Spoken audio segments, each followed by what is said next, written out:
Hi friends, welcome back. तो देखते हैं ऐश्वर्या राय पर पाकिस्तानी प्लेयर का बेहुदा बयान। India versus Pakistan world cup 2023 semifinal.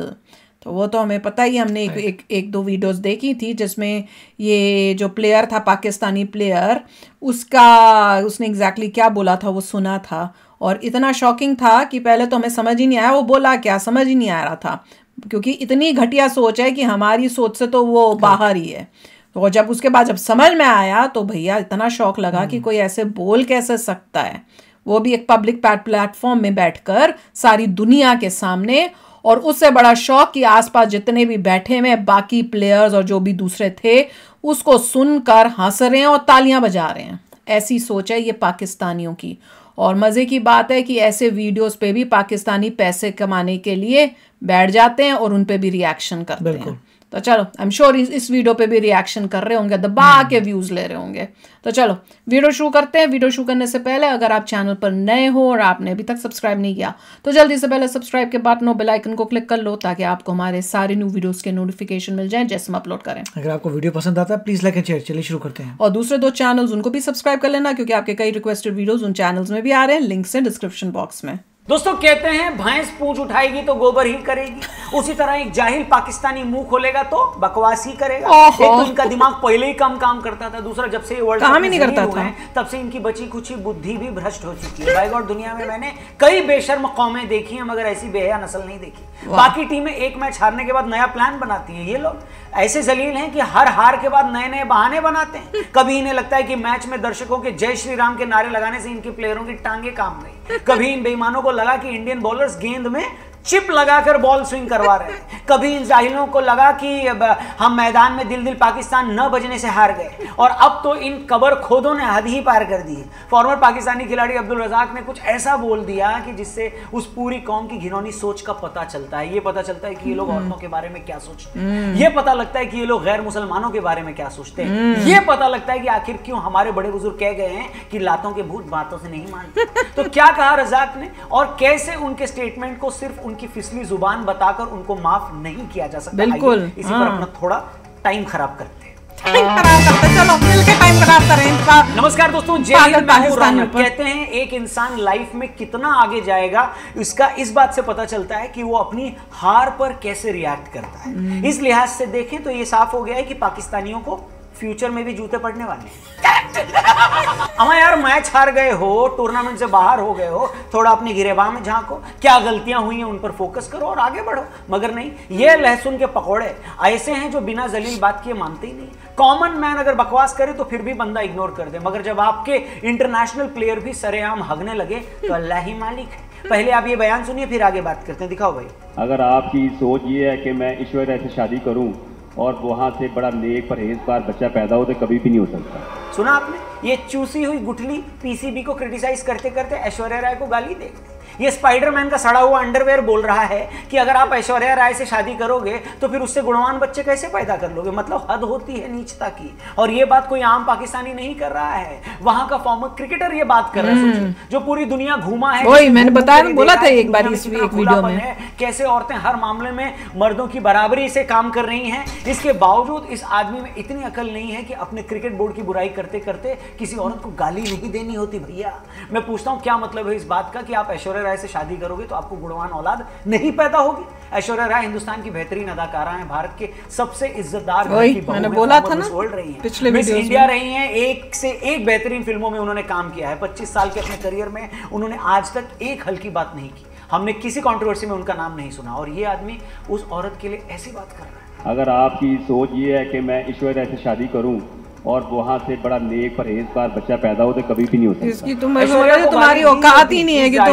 तुम ऐश्वर्या राय का किसी भी इंडियन लड़की के साथ शादी करो। ऐश्वर्या से शादी करके आप एक नेक औलाद की उम्मीद कैसे कर सकते हैं? तो ये बात सुनकर खुद उनकी बच्ची कितनी शर्मिंदा होगी। सच में यार, जब से मैंने ये बात सुनी है मन से यही निकल रहा है बड़ा हरामी हो बेटा। भाई फॉर्मर प्लेयर्स तो आइकन होते हैं जिनकी तरफ सोसाइटी बड़ी उम्मीद से देखती है, जिनकी कई बातों को लोग बड़ी सीरियसली सुनते हैं, क्योंकि आम आवाम ये मानकर चलती है कि भाई आप जिंदगी में इतने कामयाब हुए हैं, इसका मतलब ब्रांड नेम की टी-शर्ट पहन ली, अक्ल ढीलेगी नहीं होंगी जो आम लोगों को नहीं पता। मगर जब आप अपने क्रिटिसिज्म में जबरदस्ती एक औरत को घसीट कर ले आए, उसके कैरेक्टर पर सवाल खड़े कर दें, वो भी उस मामले में जिससे उसका कोई लेना देना ही नहीं है, तो सच में तुम्हारी देश की भी नहीं है, शर्म आती है। और अपने देश के लोगों के साथ बात करो भैया, हमारे देश में क्यों घुसते रह रहे हो? सोसाइटी की सोच का पता चलता है, मैं उस पर भी आऊंगा, उस पर भी अपनी ओपिनियन दूंगा। लेकिन पहले मैं आपको बता दूं, आप लोग भी ओपिनियन देकर लाखों रुपए कमा सकते हो प्रोबो ऐप पर। डिस्क्रिप्शन में लिंक है, उस पर क्लिक करके इस ऐप को अपने फोन में डाउनलोड करो। सिर्फ यस या नो में आसान से सवालों के आपको जवाब देने हैं और ओपिनियन देकर ढेर सारे। अब सॉरी बोल देगा, जैसे उसके दूसरे बंदे ने बोला था कि मुझे तो बात समझ ही नहीं आती, मैं तो ऐसे ही हंस रहा था। न्यूजीलैंड के सामने जीते, ऐसे बहाने सेकंड सेमीफाइनल में साउथ अफ्रीका ऑस्ट्रेलिया के सामने जीते। अकल से पैदल हो, ओपिनियन दो, ढेर सारे पैसे कमाओ, कि बिना समझे हंस देते और तालियां मार देते हो। इसके अलावा एक जबरदस्त ऑफर भी चल रहा है प्रोबो पर, आप पैसों के साथ साथ थार, बुलेट और आईफोन भी जीत सकते हो। जी हाँ, बिल्कुल सही सुना आपने। 13 नवंबर से 19 नवंबर तक जो भी बेस्ट 1000 ट्रेडर्स होंगे उन सबको मिलेगा बड़े से बड़ा रिवॉर्ड। तो जल्दी से प्रोबो डाउनलोड करो, ओपिनियन दो और पैसे कमाओ। वीडियो में आगे बढ़ो। चलिए फिर से उस मुद्दे पर आते हैं। जैसा मैंने वीडियो के स्टार्टिंग में कहा कि अब्दुल रज़ाक ने ऐश्वर्या राय पर जो कहा वो सिर्फ जबान फिसलने का मामला नहीं है। जबान फिसलना नहीं होता। फिर से देखिए और नोट कीजिए कि जब अब्दुल रज़ाक ये स्टेटमेंट दे रहे थे, जब ये बोल रहे थे, तो बाकी प्लेयर्स के रिएक्शन, क्लैपिंग भी की है। ऐश्वर्या से शादी करूं और वहां से बड़ा नेक परहेजगार बच्चा पैदा हो तो कभी भी नहीं हो सकता। तो आपको पहले नीयत अपनी ठीक करनी पड़ेगी। दूसरे को देख के बड़े खुश हो रहे हैं। ऐश्वर्या राय वाला क्या कमाल की बात बोली है तुमने। इट्स नॉट लाइक उनको समझ नहीं आया कि अगल बगल में बैठे उमर गुल और शाहिद अफरीदी, पीछे वाले को भी देख के उसको हंस रहा है ये पिंक वाला। मतलब रज़ाक ने जो गोबर किया सो किया, मगर क्या साथ में बैठे बाकी लोगों को भी नहीं समझ में आया कि यार ये तो बहुत ही गलत बात बोल गया। इससे पता चलता है कि ये वो लोग हैं जो आमतौर पर औरतों के बारे में ऐसी ही यही है इनकी सोच, जिन्हें लगता है कि जो भी औरत शोबिज़ से जुड़ी हुई है वो कैरेक्टरलेस ही होगी, उसका तो कोई ईमान। इंडियन औरत के ऊपर इन्होंने करके मारा है। उन तमाम पाकिस्तानी लड़कियों को भी बेइज्जत किया है जो फिल्म या एंटरटेनमेंट इंडस्ट्री से जुड़ी हुई हैं। अरे बाप रे, ये तो धोती खोल रहा है। तुम्हारे हिसाब से अगर पेशे से इंसान का कैरेक्टर डिफाइन होता है तो फिर क्या सबसे ज्यादा पवित्र पेशा मौलवियों का होना चाहिए?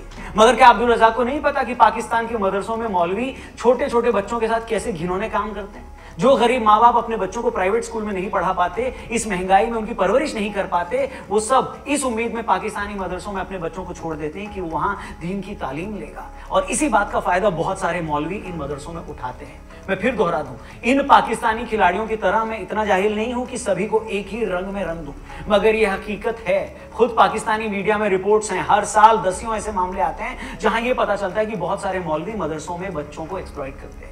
और ऐसा है जो कि है भी। तो अगली बार किसी घटिया आदमी का जिक्र होना, रज़ाक भाई उस एग्जाम्पल में उस मौलवी से भी उसे कंपेयर कर देना, फिर देखना तुम्हारा क्या हश्र होता है। और ये बात मैं सिर्फ और सिर्फ इसलिए कर रहा हूं कि भाई किसी के पेशे से कोई पवित्र सारे के सारे हंस रहे हैं, नहीं बदनाम हो जाता है, बड़े खुश हो रहे हैं, जाने से बहुत पाक साफ हो जाता है, और ना कोई एक्टर होने से बेहया हो जाता है। और तुम होते कौन हो एक औरत के लिए ऐसी बात करने वाले? इसीलिए मैंने शुरू में कहा कि ये कौम ही जाहिलों की है। मैच हारने पर रज़ाक ऐश्वर्या राय को गाली दे रहे हैं। इससे पहले एक और चोमू हसन रजा कह रहे थे कि बीसीसीआई चीटिंग कर रही है, वो इंडियन बॉलर्स को अलग बॉल देती है, वो ज्यादा स्विंग करती है। जब मैं ये सब सुनता हूं ना तो मुझे तारिक फतेह साहब की वो बात याद आ जाती है कि एक कौम इतने जाहिल कैसे पैदा कर सकती है। आप खुद इंटरनेशनल क्रिकेट खेले हो, ये भी नहीं पता कि मैच में क्रिकेट बोर्ड खिलाड़ियों को बॉल नहीं देता, बल्कि मैच से पहले दोनों टीमों के कप्तान जो 10-12 अवेलेबल बॉल होती हैं उनमें से 2 बॉल सिलेक्ट करते हैं, फिर वो बॉल अंपायर्स के पास जाती है और अंपायर्स के थ्रू ही टीमों को बॉल मिलती है। मगर ये कतई जाहिल बात हुई, आपको तो समझ में आती नहीं। तू क्या बोल रही है? ऐसे कुछ और बंदर छाप ये बोल रहे थे कि बीसीसीआई डीआरएस सिस्टम से भी गड़बड़ी करवा रहा है। इनकी बात सुनो और फिर अपना सर किसी दीवार में दे मारना सुनो। ये तो वैसे अनपढ़ है, ये तो पूरा जाहिल है। अरे डीआरएस सिस्टम क्या तुम्हारे पप्पा का गल्ला है? क्या वो गन्ने के जूस की मशीन है जहां जय शाह बैठकर गड़बड़ी कर रहे हैं? भले ही ऊपर वाले ने थोड़ी दी है, लेकिन जितनी भी दी है उतनी अकल तो लगाओ। नहीं दी ना। हद है यार, पूरा टूर्नामेंट तुमने रोते रोते निकाल दिया। कभी जय श्री राम के नारे सुनकर अपनी चूड़ियां तोड़ दी, कभी दिल दिल पाकिस्तान नहीं बजाया ये बोलकर गधे की तरह जमीन पर लौट गए, कभी बिरयानी खाने के नाम पर पानी की टंकी पर चढ़ गए, कभी डीआरएस को गाली दे दी, कभी आईसीसी को बिका हुआ बता दिया। अबे चौथी फेल हो क्या? तुमने अपनी इज्जत नीलाम कर रखी है क्या? पहलवी क्या बोलते हैं, पहली क्लास फेल। शेखों के बिस्तर गर्म करते फिरते हैं, तो इसका मतलब ये नहीं कि सारी दुनिया ही बिकी हुई है। एक मैच हारते हो तो कभी अपने खिलाड़ियों को बिका हुआ बता देते हो, तो कभी आईसीसी को। अच्छा हमको सिखा दिया है। सच कहूं ना तो मुझे तुमसे अब हमदर्दी भी नहीं होती है। मुझे पता है कि आज कुछ पाकिस्तानी थोड़ा तमीज में रहकर बात भी कर रहे हैं, वो भी सिर्फ इसलिए क्योंकि तुम्हारी टीम जलील होकर बाहर हुई है, तभी वो तमीज दिखा रहे हैं। मगर मुझे अच्छे से पता है और इतिहास इस बात का गवाह है कि तुम में से कुछ लोग इतने ओछे हैं, इतने हल्के हैं कि तुम एक आध मैच अगर गलती से जीत गए ना तो तुम फिर से क्रिकेट में मजहब को घुसा दो, अपनी टीम की जीत को इस्लाम की जीत बता दो। तुम्हारे खिलाड़ी इसके बहाने हिंदुओं को गाली देने लगेंगे। और तुम्हें एक राज की बात बताता हूँ, इधर आओ। तुम हर बात पे कहते हो ना कि ये कुदरत का निजाम है, कुदरत का निजाम है। तुम जानते हो तुम्हारी टीम 12 साल से वर्ल्ड कप के सेमीफाइनल में नहीं पहुंची है क्योंकि यही कुदरत का निजाम है। जिस ऊपर वाले को तुम मानते हो वो भी ये जानता है कि तुम्हारी सोच कितनी हल्की सोच है। उसे भी ये पता है अच्छी सोच है, दे दिया ना तो तुम आपे से बाहर हो जाते हो, घमंड से चूर हो जाओगे, दूसरे को गाली देने लगोगे, दूसरे पर कब्जा करने की सोचने लगोगे। तुम्हारी इसी सोच ने तुम्हारा ये हाल कर दिया है। आज तुम्हारी कौम रोटी खाने तक को मोहताज होगी और ऐसा इसलिए हुआ है क्योंकि यही कुदरत का निजाम है। तुम्हारी घिनौनी सोच की यही सजा है। बाकी पाकिस्तान क्या है और हिंदुस्तान क्या है, इस बात को इस अफगान भाई ने 12 सेकंड में जो बोल दिया है ना, उसके बाद कहने सुनने को कुछ बचता ही नहीं है। आप देखो, और असल में इंसानियत, एहसास और इंसाफ ये 3 चीज किसी में है तो वो इंडिया चला जाए और बेईमान है तो पाकिस्तान में रह जाए। मेरा दिल भी चाहता है मैं इंडिया चला जाऊं, कसम खुदा का। सुना आपने? और ये वो शख्स हैं जो पिछले 25 सालों से पाकिस्तान में रह रहे हैं। इतने सालों में वो जो लेडी इंटरव्यू ले रहे हो पता है क्या कैसी है, सबको पता ही होगा। उस मुल्क ने हमेशा इसे बाहरी होने का एहसास करवाया, तो आप समझ सकते हो कि उस पर क्या गुजरी होगी जो उसे ये सब कहना पड़ा। बाकी और क्या कहूं, सब कुछ आपके सामने। उम्मीद करता हूं इस वीडियो में कई बातों से आप सहमत होंगे। बाकी आपकी भी रज़ा के बयान पर अगर कोई प्रतिक्रिया है, राय है, तो पाकिस्तान में हार के बाद जो रोना स्यापा मचा है उस पर अगर आप कुछ सोचते हैं तो कमेंट बॉक्स खुला हुआ है, प्लीज जरूर शेयर करिएगा अपने नाम के साथ। तो भाई बताओ आपकी सोच क्या है। वही मैं कह रही हूँ ना, और साथ में इतना मतलब पाकिस्तान की बेइज्जती की गई है इस वीडियो में, फिर भी पाकिस्तानी इतने बेशर्म होंगे जो इस पैसों के लिए, व्यूज के लिए ऐसी वीडियोस पे भी बैठ के रिएक्ट करेंगे। तो कोई होता है कि कुछ तो शर्म कर लो अपने देश की इज्जत के लिए, एटलीस्ट ऐसी वीडियोस पे तो ना बैठ के देखो। तुम्ही को शर्म आ जानी चाहिए कि तुम्हारा पाकिस्तानी ने ऐसे बोला है, तुम लोगों की सोच ऐसी है, पर आके बैठेंगे। देखिए उसका बंदे का सोचना ऐसा था कि अगर मैं किसी बैड कैरेक्टर की लेडी से शादी करता हूं तो बच्चा मेरा कैसे हो सकता है अच्छा कैरेक्टर का। ये पूरी सोच ही फ्लॉड है, ऐसा कभी लाइफ में होता नहीं। और जब वो सोच रहा है इसके बारे में कि बैड कैरेक्टर की एग्जांपल दे रहा है इंडियन की एक्ट्रेस जो इतनी पॉपुलर है, इतने अवार्ड्स जीते हुए, इतनी अच्छी फैमिली से और इतनी अच्छी फैमिली में शादी हुई है उसकी। इससे बोलो तू तेरी तो औकात भी नहीं है उतना, तूने अचीव किया है। उसने की जो परसेप्शन है विमेन के बारे में बहुत ही खराब है, स्पेशली जो इंडियन है, स्पेशली जो फिल्म इंडस्ट्री में, तो बहुत ही उसके माइंडसेट में प्रॉब्लम्स हैं। और जो भी इंसान के माइंड में है सो है, मगर उस प्लेटफॉर्म पे आना, इतने लोगों के सामने बोलना, इसका मतलब पूरा माहौल ही वहाँ का इतना खराब था कि उसे लगा मैं तो नॉर्मल लॉ बता रहा हूँ जो सभी लोगों को वहाँ पे और मेरी वाहवाही होगी ये बोल के। और वो ही हुआ कि उसने ऐसी गंदी बात की और उस गंदी बात को सुन के जैसे उनको आवाज सुनाई, जैसे उन्होंने सुना ऐश्वर्या राय जो कि इंडिया की है, इंडिया की औरत है, इंडिया की फीमेल है, इंडिया की एक्ट्रेस है, सारे के सारे खुश हो गए कि इसने उसको बुरा बोला, उसको ऐसे बताया, और उसके बाद क्लैपिंग शुरू हो गई।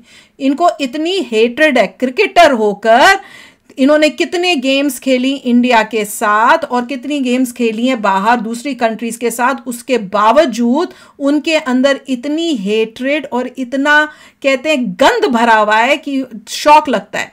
सोचो वो प्लेयर्स जो बाहर दुनिया भर में घूमते, एक्सपोजर मिला है, उनको दिखा है कि वहां पे लेडीज जो है वो कितना अचीव करते हैं, कितनी उनको इक्वल राइट्स हैं, सब उन्होंने देखा है। हाँ, क्रिकेट में खेलने भी जाते तो उनको दिखता होगा, एक्सपोजर मिला है दुनिया का। वो अगर उनकी सोच ऐसी है पाकिस्तानी क्रिकेटर की, तो सोचो उसके आम इंसान जो बाहर कभी पाकिस्तान से नहीं गया उसकी एक्चुअली सोच क्या होगी। अब यही देखिए उसके माइंड में कितना कचरा भरा हुआ है कि उसको ये इस टाइप की चीज़ें आती हैं कि कोई लेडी है, फिल्म एक्ट्रेस है, उसका कैरेक्टर खराब इंडिया की कहाँ से, उसके मतलब पूरा मेस्ड अप था बंदा और आसपास के पूरा मतलब पूरा माहौल ही मेस्ड अप है। और ये जो रिएक्शन चैनल वाले, मैं बार बार हर बार स्ट्रेस करती हूँ, जो बड़ा इंडिया को अच्छा दिखाते हैं या हमको इंडिया से बड़ा प्यार है, या अभी आप आजकल जरूर रिएक्शन कर रहे होंगे कि भैया इंडिया जीते तो हमें बड़ी खुशी होएगी, ये सब फेक है। अंदर से ये इनकी असलियत है। ये क्रिकेटर्स जैसे सोच से भी घटिया उनकी सोच होगी। वो सिर्फ पैसों के लिए बेवकूफ बनाई जा रहे हैं और इंडियंस बनते जा रहे हैं बेवकूफ। We need to be aware, उनके अंदर बहुत हेट्रेड है। जो हमारी इंडियन लेडीज को इतना डिसरिस्पेक्टफुली बोल सकता है, सोचो कि उसका माइंड में कितना इविलनेस भरी होगी यार, कितनी इविलनेस। तो चलो आप भी शेयर करना अपने थॉट्स। चलते हैं, मिलेंगे नेक्स्ट वीडियो में बहुत ही जल्द। Till then take care and bye bye. तो अगर आप मेरे इस चैनल पे नए हो तो जल्दी से सब्सक्राइब के बटन को हिट करो और बेल आइकन को क्लिक करो, ताकि आपको मेरा जब नया वीडियो मैं लगाऊं आपको उसके बारे में जल्दी से पता चल जाए।